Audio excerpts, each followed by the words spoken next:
Hello and welcome to the Eating Disorder Therapist podcast. This is a podcast to help you find peace with food and overcome disordered eating. And I'm Harriet Frew, aka the Eating Disorder Therapist. And I'm so excited to share with you all kinds of stories, tips, information and guest interviews to help you on your journey in finding peace with food. So thank you so much for listening today. So today I'm talking to Shannon Western. Shannon is a nutritionist who specialises in nutritional counselling for disordered eating. She founded Ease Nutrition Therapy because she saw a huge need for compassionate, person-centred care to help people feel better around food. Ease Nutrition Therapy is a private nutrition counselling clinic offering disordered eating support. And Shannon also hosts the Ease with Food podcast, where she talks all things relationship to food. Shannon is also a business mentor for professionals and really enjoys supporting people like nutritionists, dietitians and therapists build their business. She's the co-founder of Build Your Business Summer School, a non-diet, anti-hustle culture business course. I'm really looking forward to talking with Shannon today and all things disordered eating, as when you're on a healing journey with food, it's often tricky to know what to do and where to start. Shannon is going to be sharing some of the skills and strategies she uses specifically when supporting her clients in healing. We'll be talking meal plans or not, binge eating, and why she doesn't care what you eat and more. Let's get to the conversation. Hi there, Shannon, and thank you so much for coming on the podcast today. Hi, Harriet. Thank you for having me. So, Shannon, could I get you first, please, to introduce yourself to the listeners? Yeah, so hi everyone, I'm Shannon. I'm a nutrition counsellor and I have been doing this work for around the last 3 years. I'm based in Aberdeen in Scotland, and yeah, I think that's all I kind of want to say for my intro for now. Sure. So, Shannon, what's it like in Aberdeen today? Because I was thinking of Aberdeen being freezing. So what's it like today? Well, it used to be freezing, but now in like the last few years, it's actually been like even quite warm here. So yeah, today it's like 13 degrees and really sunny, but a bit windy. It is definitely like a colder part of the UK, but still pretty warm. I don't know how it is where you are. Yeah, no, similar actually. It's probably maybe about 17 degrees or something actually. But yeah, it's like really nice sunny day actually. It almost feels like September, probably not nearly November. Yeah, that's good. Yeah, same here. Yeah. So Shannon, obviously you work as a nutritionist counsellor. Is that how you describe it? So you're combining like nutrition and counselling, that kind of like magic combination, and particularly for people perhaps that are struggling with disordered eating. So could you tell us a little bit about sort of your journey and how you came to work in this field? Yeah, defo. Yeah, I call it nutrition counselling. So just to kind of give like very brief like of my qualifications, and then I'll like dive into how I got here. So I'm a nutritionist. I have a master's in nutrition, and then I'm kind of on the route of like, developing my counselling and psychotherapy training. But at the moment, I'm a nutritionist and I kind of offer like a person-centered approach with my kind of introductory counselling training. So that's where kind of nutrition counsellor comes from. Yeah, so I guess I came to be a nutrition counsellor because really I've always wanted to have a job where I'm helping people in some sort of way. So I've always wanted to be like a dentist or a doctor or a teacher or something. And so what I really love about being a nutrition counsellor is like the practical side, which is it's quite like directly impactful on people's lives because, hopefully people are eating multiple times per day. And then I also like the work in disordered eating because, well, I guess we'll get into this, but I have had my own experience of an eating disorder. And yeah, on a kind of more serious note, though, I think it's no surprise that out of all the kind of helping jobs and roles that I could have had, that I've become a nutrition counsellor, especially being like a nutritionist, because I know from being around other nutritionists at uni and things, people who become nutritionists tend to have their own stuff going on with food. Thankfully, when I started my master's, which was like maybe 4 years ago, I didn't really have problems with food because my disordered eating kind of came early in my life. So maybe from age like 9-ish. So I've always kind of had problems with food and my body, and I was really aware of it. And then when I finished my bachelor's degree, I went on to do my master's in nutrition.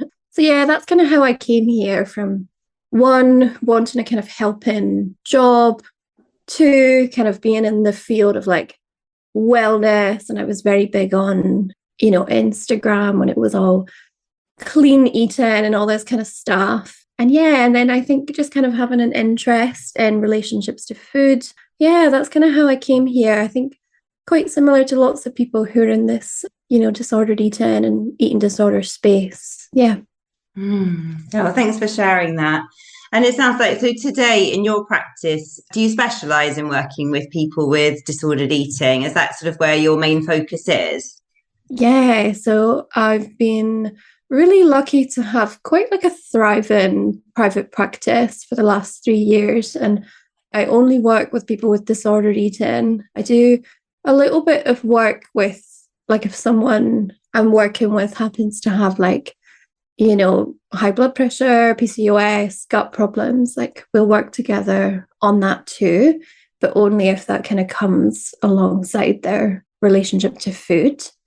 Yeah, and I do have like an associate that also works in my clinic, which is lovely, which means that she works with a lot of people in sports nutrition. So it's really lovely that I also have her, because I don't really kind of know too much about sports nutrition. So it's nice to have a bit of diversity if anyone needs support with that too. Sure. So in terms of people that sort of present themselves as your clients, what kind of disordered eating symptoms do you frequently see in your practice? Yeah, I mean, honestly, like, I guess all types of disordered eating. I guess from like what maybe people see me talking about online, I talk mostly about binge eating, mainly because I find that binge eating is more almost like, it's more kind of like shadow banned online. Like it's a lot more common to see support for quote unquote like restrictive disordered eating rather than binge eating. So I guess if people have kind of been on my Instagram and that kind of thing, I do talk more about binge eating, but really my clients might be struggling with restriction or food fears or purging or binge eating. But yeah, really we work with all types of relationship to food. On my podcast, so I have a podcast called the Ease with Food podcast. I talk mainly about binge eating on there. And I guess I don't know why I talk most about binge eating, other than it's a bit more, like I said, a little bit more, I can't think of the word, not something that people talk about as much. And my own relationship to food, I've kind of been like many people who have struggled in their relationship to food, been like all around the world with it. So I've struggled with restriction, binging, purging. And yeah, so I don't really specialize in one type of disordered eating. I kind of, work with them all, which, I hope that makes sense. Yeah, they sure. And I guess it's often quite complex, isn't it? I guess any one person might often be struggling with several different aspects of disordered eating. But I really hear in a way that there is a lot of focus, isn't there? I think in mainstream culture and online, more towards perhaps restriction, orthorexia maybe in recent years, and less so on binge eating. So it's so helpful, isn't it, to shine a spotlight on that more? Yeah, definitely. I guess something I've been thinking about the last few days is, so it's Halloween today, 31st of October. And so I've really been reflecting on the posts that I'm seeing on Instagram today, which is lots of, eat the Halloween candy or the Halloween sweets, that kind of thing, which is really helpful. But I work with a lot of clients who are like, I don't need more permission, or they feel like they don't need more permission. So I always am kind of trying to, I guess, be a bit more mindful that, like you said, there's like a really big range of like types of disordered eating and things that people are struggling with. And that's kind of on my mind today, thinking about the like range of things that might be going on. Sure. And I think you touched on a really important point there, actually. Like, I think when some people are struggling from disordered eating and they're trying to step more into perhaps an intuitive eating place, it can feel as though, like you say, in a way, they feel they've got them permission to just eat whatever, but then they almost feel like then that feels really out of control and they still haven't got a healthy relationship with food and they're still in a really difficult place. And I think it's helpful that you've just sort of highlighted that little sort of nuance there, because I think it's just not black and white, is it? No, it's not. Yeah, there's lots of grey, right? Yeah. And I guess thinking about kind of starter, like ways that people can heal their relationship to food before going down that road of like full permission to eat. Like people need safety, right? Like first and foremost, safety in like being able to even like connect with their body and to connect with food and eating. And that's why I think that I really enjoy this nutrition counselling work, which is like a lot of like laying the foundations and doing the kind of, I don't know, the brick laying work before we kind of be like, oh, like, feel free to eat everything you want. That can feel like really overwhelming and scary. So can you talk a bit more about that? I'm very supportive of, I think, what you're talking about with, having a bit more structure, maybe regular eating, stabilizing blood sugar, those kind of things. So when a client comes to you, would you sort of focus initially on establishing some kind of structure and safety first? Can you explain a bit more about what that looks like? Yeah, definitely. So I guess if I think of someone coming to me, and most of my clients feel, well, depending on the person, different things, but maybe someone feels out of control with food, or like they just have no idea how to eat anymore. Really, in our first few appointments together, it's really more like developing a relationship and getting to know them intertwined, right? But really what we're hoping to do is build some sort of regular, consistent pattern, not just with eating, but like with how they think about things or how they respond to things or how they think about taking care of themselves. But on the kind of food side of it, it would be, looking at what they're currently eating and how often, and thinking, how can we make this to begin with more regular? So sometimes I might be working with someone who is eating, one meal or two meals per day. So we would start off with like, can they maybe eat something for breakfast or a little bit more like small meals per day, just anything really. And then once they're eating regularly, so maybe every 3 to 4 hours, then we might work to make sure that they're eating enough food. So if they're eating 3 meals per day, we might look at what they're eating in those meals. We might add some snacks or look at kind of the specifics of what they're having. And then we kind of move on to the more stuff that I think is more like social media focus, which is the more, making peace with foods. So really there's like a lot of groundwork that we make before we even think about like having, I don't know, for example, like ice cream or cookies or something. There's a lot of like safety that needs to be built between like the person and food before it can come to that. And also thinking about their self-care and how they respond when maybe they're eating regularly, but they're still engaging in like binging or purging or these like restrictive thoughts. So yeah, there's like quite a lot that goes into it. And it's, not as kind of like, I guess, step by step as maybe I think online it might kind of suggest. Yeah, and I think it's really helpful you've highlighted that, because it is quite a messy, imperfect process, isn't it? And it can sound quite simple from the outside, thinking about regular eating enough, etc. But when you haven't been in that pattern, it can be incredibly challenging, can't it? Yeah, absolutely.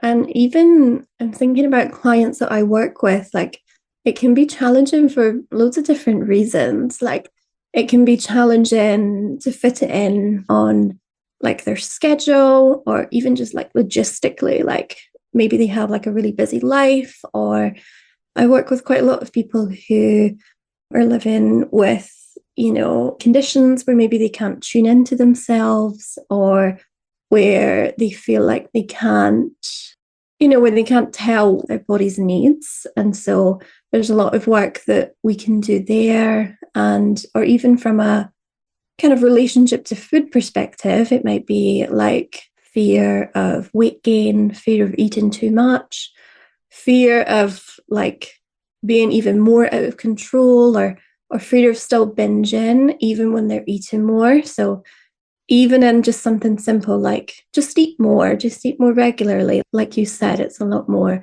nuanced and a lot of messy grey area. Yeah. Yeah, no, sure. And I think just picking up on your first point there about how common it is perhaps for people to be so busy and just really out of touch with their bodies.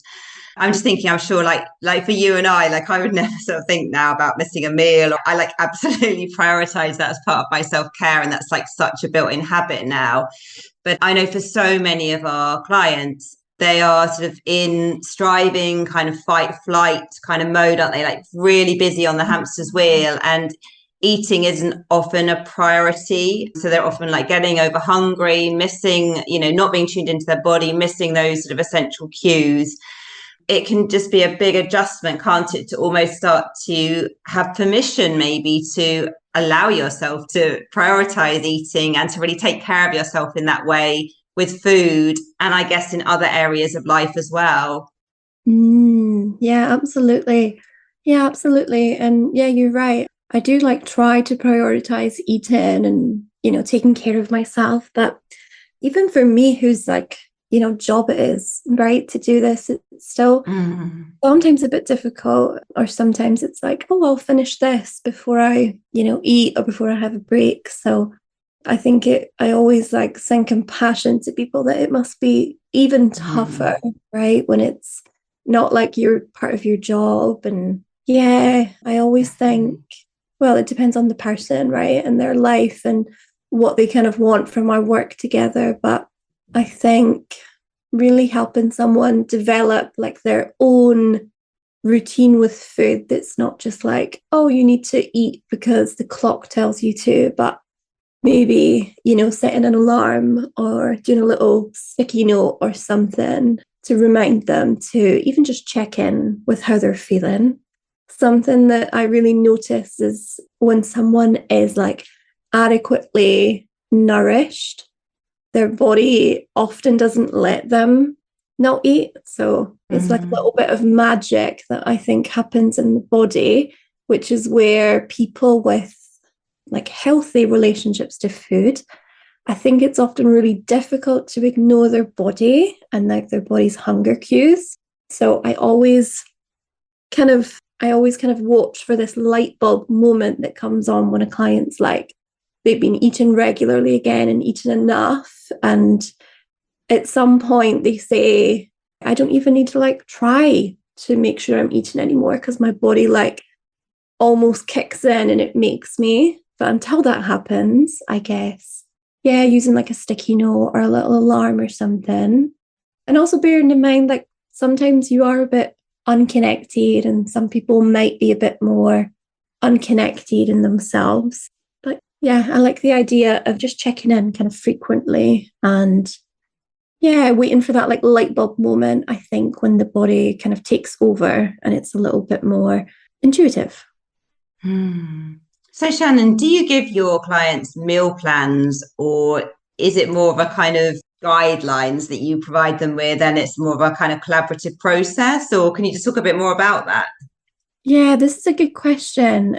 Well, I should say I have a couple of clients who are on meal plans that we've worked on together, or that they've been given from inpatient support. And when they've come out of inpatient support and they're more ready for, like weekly nutrition counselling, that we've kind of taken and like developed a bit more. So I do have a couple of clients on meal plans who are in need of weight restoration, like a small amount that's appropriate for outpatient support. or people who are very dysregulated or they need a lot more structure. But in general, it's always collaborative and it's always kind of suggestions. And we don't really even, I guess, talk about like the specifics of like food and nutrients for quite a good while. We more in the beginning of working together, it's almost like we set the kind of foundation of like what is enough food, what is regular eating, and do a little bit of the basics of like nutrition and eating. And then we do a little bit more of the kind of like root work, which is the more like, why did the disordered eating come to be and all that kind of stuff. And then we might go more into the specifics.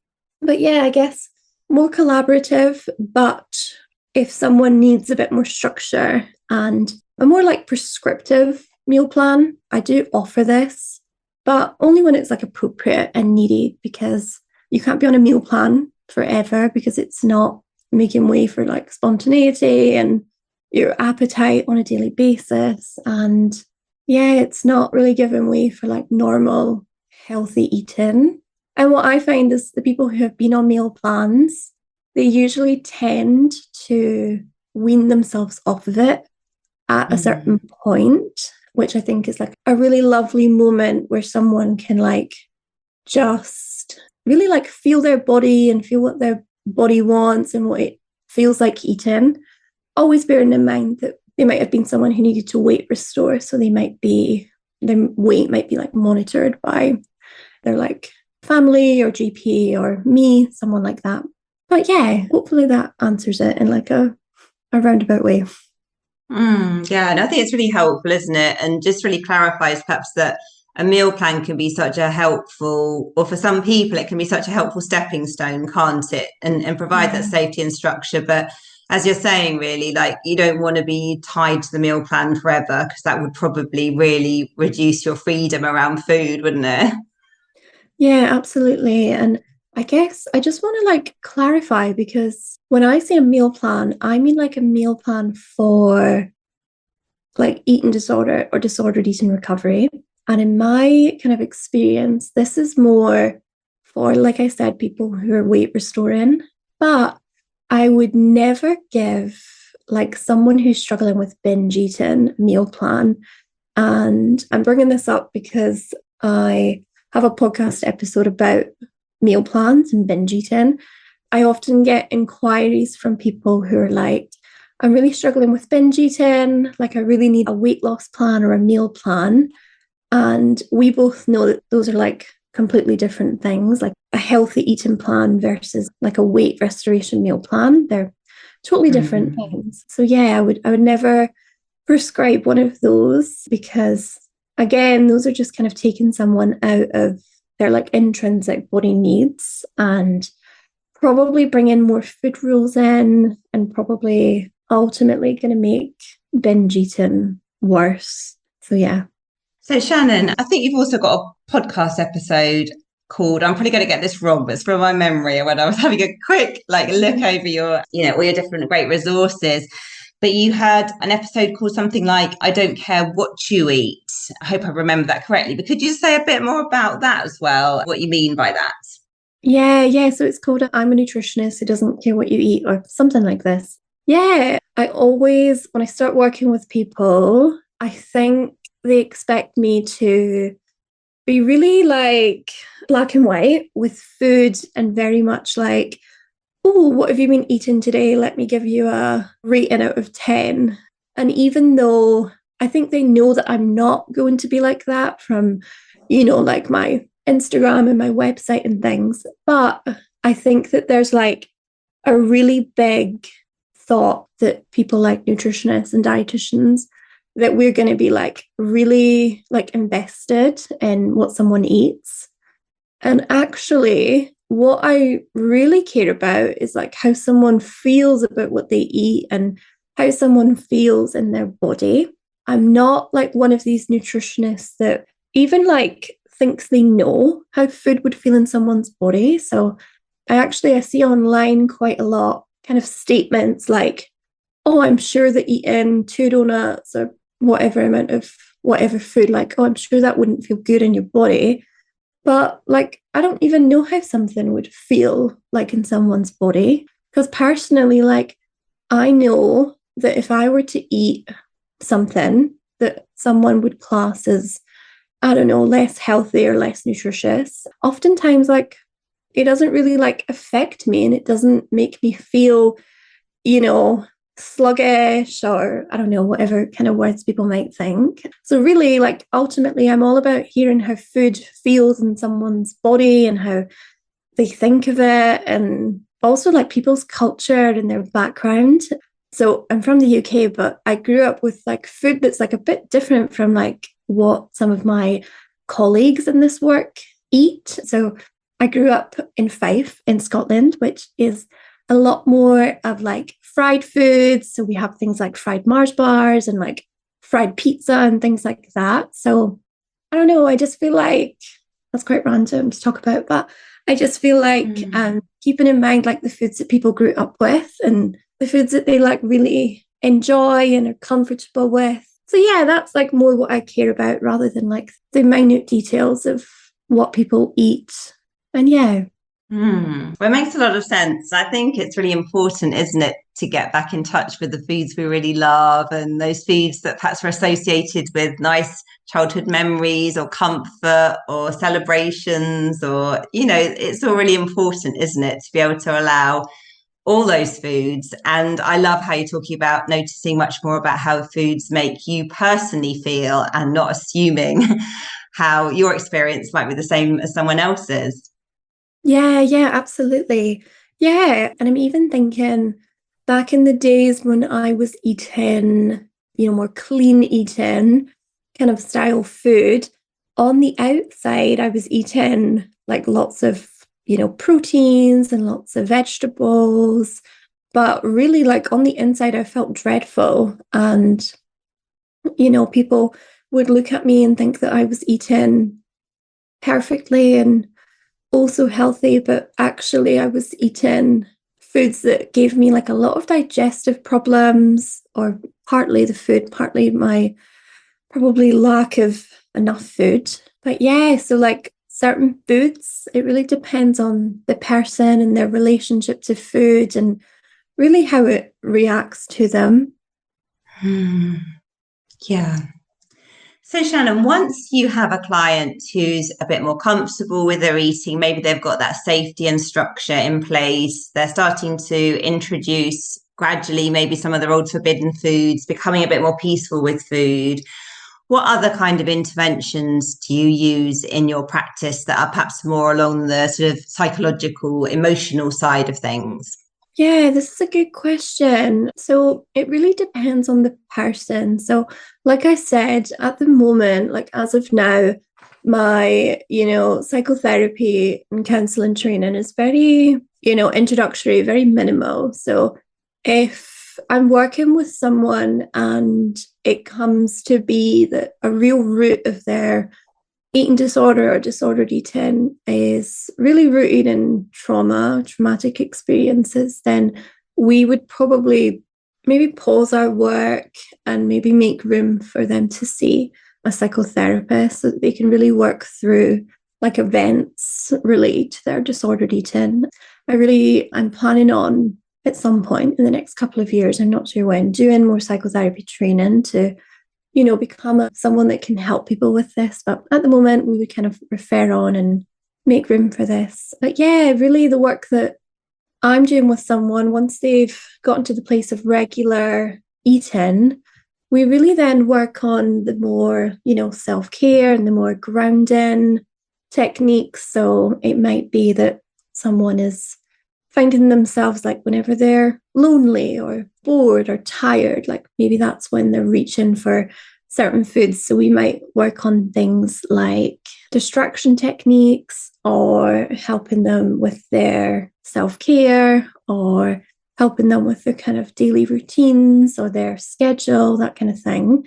And I think ultimately what I'm helping someone do is like really develop their like toolkit of emotional coping skills and techniques to really help them like feel grounded and feel comfortable in their body so that they can like nourish themselves and continue to move through their recovery.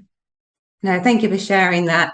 And what are some of the most helpful self-care sort of techniques that you find that your clients embrace? Because I'm sure, again, it's quite individual, isn't it, for each of us? Yeah, absolutely. Well, it really depends. And actually, I'm quite cruel. Like a lot of things, I think some clinicians, or maybe it's just what I get from social media, I'm quite pro certain things that others might not be. So, just kind of on like a personal anecdote, one of the ways that I find so helpful to decompress is lying down in front of the TV for like 2, 3 hours. So I'm a huge tennis fan. So if anyone watches tennis, you'll know that matches can be like up to 5 hours. And so something that I really love is like lying down and watching a whole match. And that is how I really decompress. And when I've like spoken to clients about how they decompress, something they really love is also like lying down or sitting down and watching TV.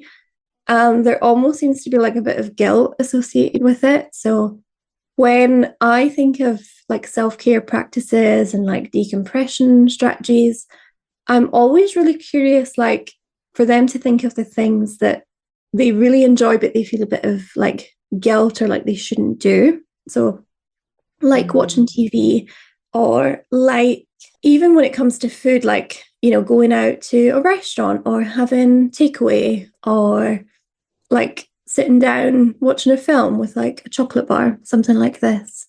And yeah, for some reason I can't think of any specific other techniques, but I'm really just curious like what that person has tried in the past and the kind of things that they enjoy, and yeah, kind of helping them find things that they want to do and things that help them decompress.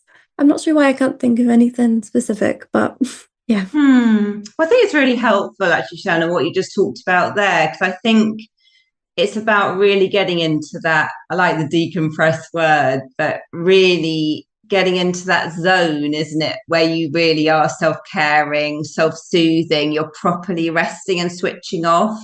You know, like I'm hearing you, like when you're talking about watching a tennis match in a way, or matches, you know, it's something you can get really absorbed in and properly decompress, can't you? It's not like a kind of, I mean, not to knock a 5-minute walk or something outside, but it's actually really properly transitioning into the self-soothe place, isn't it? It's almost like crossing, I sometimes think of it like the hard bit is almost across the bridge from the striving or kind of fight flight place into the self-soothe place. You know, sometimes that transition across that bridge is quite challenging, isn't it? But like when you're talking about that example, I can really hear how you're really making that transition. You know, for you personally, that really works, and you're trying to support your clients to find their equivalent, I guess, where they really can decompress and rest and switch off. Yeah, exactly. Yeah. I love this analogy of the bridge. And I like to think of this, it's almost like imagining closing your laptop down after working all day, you know, closing your office door or coming home from work. And it's almost like, what is the like action, or how can that person like make the action of like coming home after a long day, taking their shoes off, like what is their like thing that they can do to decompress, to kind of cross that bridge. I love that idea. Yeah, no, thank you for sharing that. So, Shannon, where can people find you if they'd like to find out more about the work you do, or maybe book a consultation? Yeah, so my website is www.easenutritiontherapy.com. You can also find us on Instagram. We are at ease_nutrition therapy. I have a podcast, which I feel like podcasts are such a good way to like get to know someone and hear kind of tips and tricks. So that's the Ease with Food podcast. And yeah, that's where people can find me. And if you want to chat about working together, you can head to my website and we can have a chat if you fill in just a very short application form, which you'll find on my website. Okay, now that's lovely, Shannon. And I shall make sure that all those details are in the show notes if people want to follow up with you. Cool, thank you. Yeah, so Shannon, I just want to really thank you for coming on the podcast today. I think what really strikes me about you, just getting to know you for this, brief time, is you have a very person-centered approach to working with people. I can really see that. And you really treat people as individuals and are really helping them to identify their own path with the food, with the healing. I just think that's really valuable. I think it's a really lovely thing because so much about healing, isn't it? It's about coming back to ourselves and walking our own path and trusting. And, sometimes when we've been struggling with disordered eating, we've gone so far from that self-trust, haven't we?